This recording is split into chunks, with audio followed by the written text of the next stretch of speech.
Good morning guys. आज का topic है कि दुनिया में टेम्परेचर क्यों बढ़ रहा है, भारत में इतनी गर्मी क्यों हो रही है, भारत ही नहीं विश्व में इतनी गर्मी क्यों पड़ रही है, क्या कारण है जो इतना गर्म हो रहा है, क्या टेम्परेचर 50 से 55 डिग्री पहुंचेगा। तो आइए जानते हैं कि क्या कारण है जिस वजह से ये टेम्परेचर बढ़ रहा है, क्या है।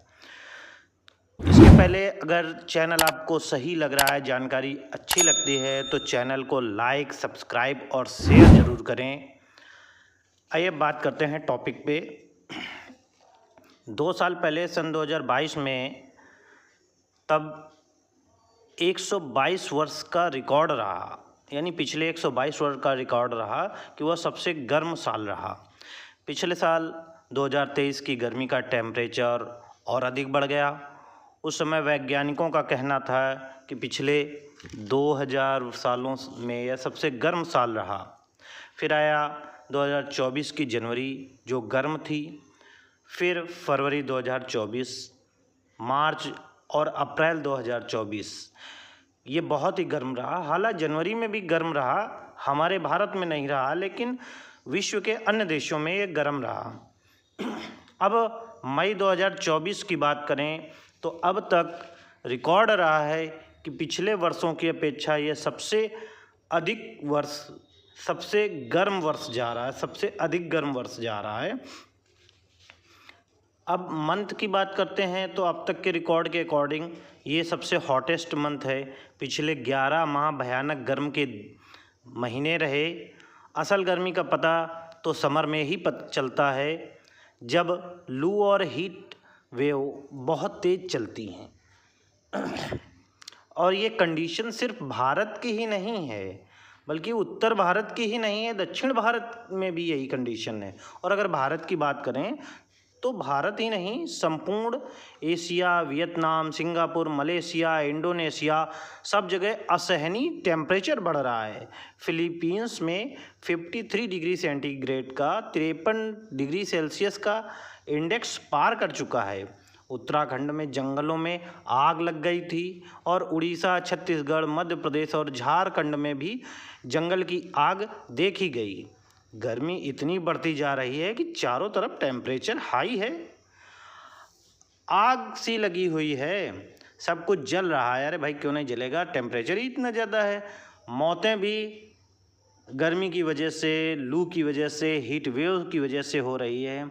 अब आप देखिए कि दक्षिण पूर्व एशिया या भारत में अधिक तापमान बढ़ रहा है। एक न्यूज के अनुसार दक्षिण ब्राज़ील में तेज़ बारिश के बाद 83 लोगों की मौत हुई।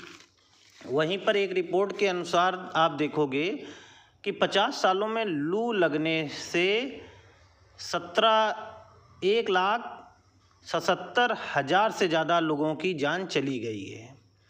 आईएमडी की एक रिपोर्ट के अनुसार यूपी में 27 मई को गर्मी की वजह से 10 लोगों की जान गई, राजस्थान में 35 लोगों की जान गई एक हफ्ते के अंदर। 27 मई 2024 को यूपी की राजधानी का तापमान करीब 44 डिग्री सेंटीग्रेड था। तपती दोपहर में ऑटो स्टेशन रोड के पास रुका और एक ड्राइवर जो चला रहा था वो सीट से लुढ़क कर नीचे गिर गया। लोग दौड़े तो देखा कि वो डेड हो गया है। और यही एक कोई पहली घटना नहीं है। अभी कल की ही न्यूज़पेपर में आपने देखा, दिया हुआ था कि एक मजदूर मजदूरी कर रहा था और मजदूरी करते ही उसकी डेथ हो गई। तो ये हीट स्ट्रोक की प्रॉब्लम से मौतें हो रही हैं। ये पहली या दूसरी हीट स्ट्रोक से होने वाली मौत लखनऊ में नहीं है। अब बात करते हैं कि 25 मई को आप देखिए बीएसएफ जवान अजय कुमार जैसलमेर में रात में पेट्रोलिंग कर रहे थे। अचानक उनकी तबीयत खराब हुई, उनको अस्पताल में भर्ती कराया गया और उनकी डेथ हो गई। 27 मई को एक रैली में एसआई शिवधनी यादव की तेज़ धूप व लू की वजह से तबीयत बिगड़ी। उन्हें हाई ब्लड प्रेशर की प्रॉब्लम थी, उनकी तबीयत बिगड़ी, उनको ले जाया जा रहा था अस्पताल की, रास्ते में उनकी डेथ हो गई। आखिर ये टेम्परेचर क्यों बढ़ रहा है? तो आइए जानते हैं कि इसके रीज़न्स क्या हैं। तो फर्स्ट मैं बात करता हूँ अल नीनो। अल नीनो क्या है? यह एक सुनने में थोड़ा सा डिफरेंट है, बट यह एक भूमध्य क्षेत्र की समुद्री घटना है जो प्रशांत महासागर जो दक्षिण एशिया से लेके और ऑस्ट्रेलिया तक फैला हुआ है, आपके उत्तरी अमेरिका तक फैला हुआ है। इसमें सामान्य समुद्री जल की ऊपरी सतह का ताप सामान्य से अधिक हो जाता है। कब सामान्य घटना में ऐसा होता है कि जब समुद्र का ऊपरी सतह होती है तो वो गर्म हो जाती है, और गर्म होने से साउथ अमेरिका की तट से दूर ऑस्ट्रेलिया व फिलीपींस की ओर हवाएं इस गर्म सतह को धकेलता है और इसकी जगह पर नीचे से ठंडे जल की सतह आ जाती है जिसमें पौष्टिक तत्व भी होते हैं। अब ये गर्म जल की सतह भाप बनकर ऑस्ट्रेलिया आदि में वर्षा करते हैं, वहाँ पे जाके मानसून बनाते हैं और वहाँ पे तेज़ बारिश भी होती है। अल नीनो इस प्रक्रिया को रोक देता है क्योंकि व्यापारिक पवनों को जो दक्षिण एशिया की तरफ उत्तरी अमेरिका से या दक्षिणी अमेरिका से ऑस्ट्रेलिया की तरफ चल रही थी, उन हवाओं को रोक देता है, जिसकी वजह से व्यापारिक पवनें जो हैं वो शांत हो जाती हैं, जिससे बारिश ऑस्ट्रेलिया की जगह प्रशांत महासागर में ही कहीं न कहीं हो जाती है। और इस घटना के कारण वहाँ पर बारिश नहीं होती है, यानी ऑस्ट्रेलिया फिलीपींस वगैरह में बारिश नहीं होती है और वहाँ सूखा पड़ जाता है। इसलिए ड्रॉट्स के सूखे के बहुत सारे केस आ रहे हैं। इसी प्रकार की एक घटना है ला नीना। चूँकि एल नीनो का उल्टी विपरीत प्रक्रिया है ला नीना। एल नीनो बॉयज़ के नाम पर है और ला नीना गर्ल्स। फिलीपींस में एल नीनो का मतलब बॉय और ला नीना का मतलब गर्ल होता है। एल नीनो साउदर्न एस्टिलेशन इसका फुल नेम है। वह ला नीना के विपरीत शीत अवस्था है। यह 1 से 3 वर्ष तक रहती है, जिससे भी वर्षा कम होती है और दक्षिण एशिया या ऑस्ट्रेलिया में अधिक गर्म होता है। अच्छा, इसी के साथ साथ जैसे एल नीनो है वो भी 12 महीने तक तो नॉर्मली उसको रहना ही रहना है और 1 से 2 साल तक भी वो रहती है। तो ये जो भूमध्य सागरीय समुद्री घटनाएं हैं उसमें होने वाली प्रक्रियाएं हैं जो कि क्षेत्र को और गर्म कर रही हैं, उसका असर देखने को सिर्फ समुद्र या समुद्र तटीय क्षेत्रों में नहीं बल्कि संपूर्ण विश्व में देखने को मिलता है। क्योंकि वो जो गर्माहट है, वो गर्म पानी जो है उसकी भी तो टेम्परेचर बढ़ाता है आसपास के स्थलीय क्षेत्रों का, और उससे भी तो आसपास टेम्परेचर बढ़ रहा है।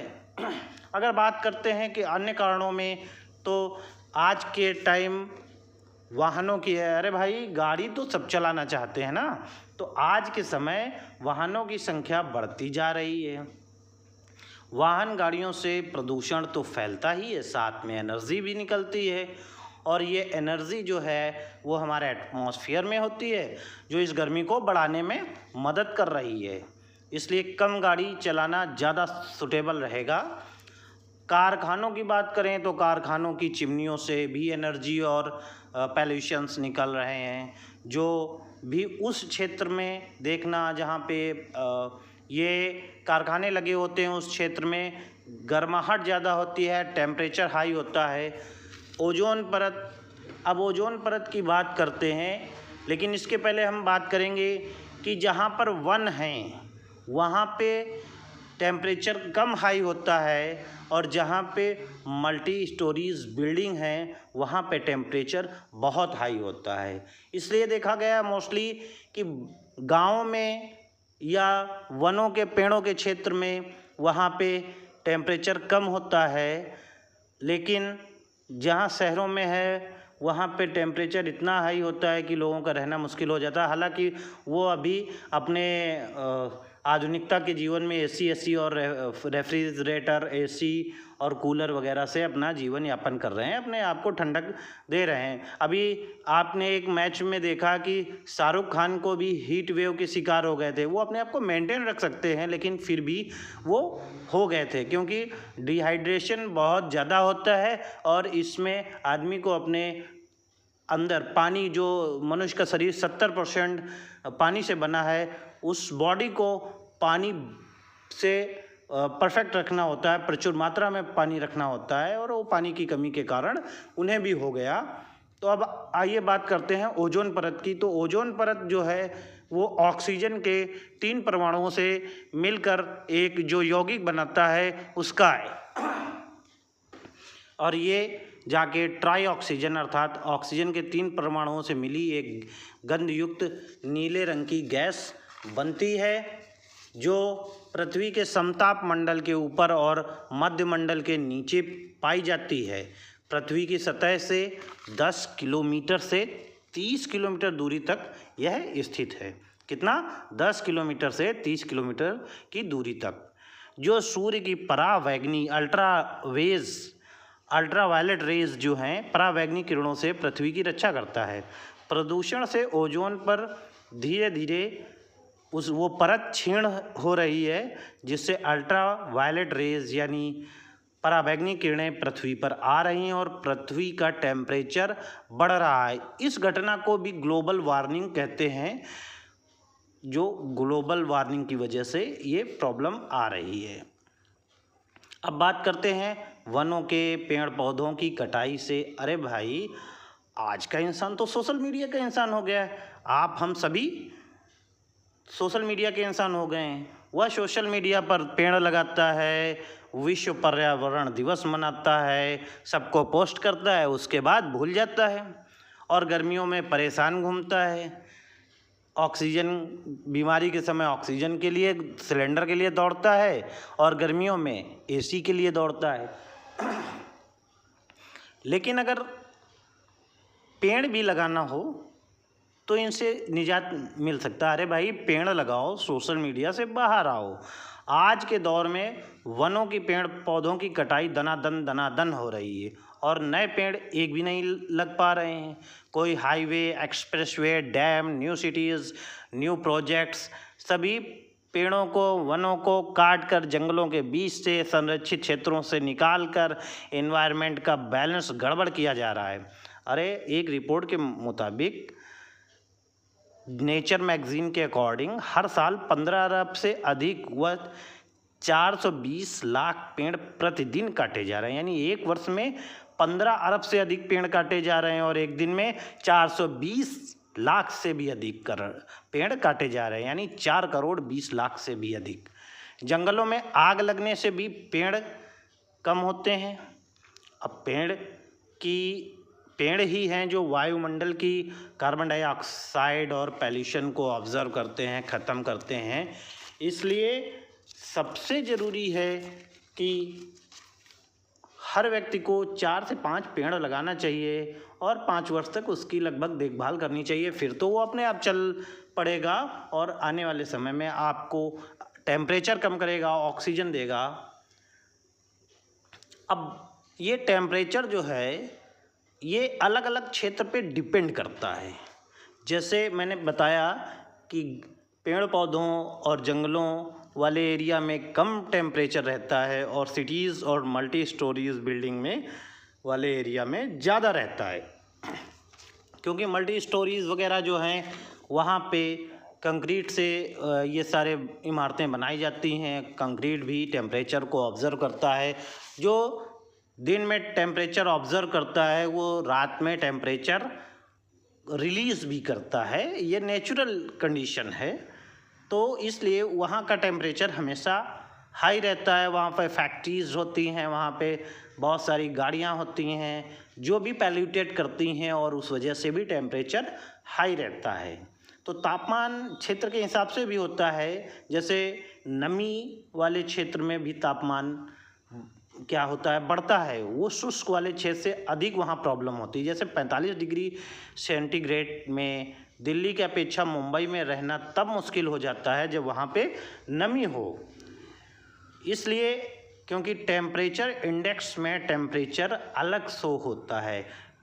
अच्छा, टेम्परेचर इंडेक्स जो है वो आपको अलग दिखाता है। जैसे कि आज के टाइम में लोग मोबाइल में टेम्परेचर और वेदर चेक करते हैं तो उसमें लिख के आता है रियल फील दिस, मतलब टेम्परेचर कुछ और शो कर रहा होगा लेकिन उसमें लिख के आता है real feel this degree centigrade and यह लिखा होता है feel like this degree centigrade, यानी उसका टेम्परेचर अलग होता है। तो भैया वो वाला टेम्परेचर जो लिया जाता है वो टेम्परेचर किससे लिया जाता है?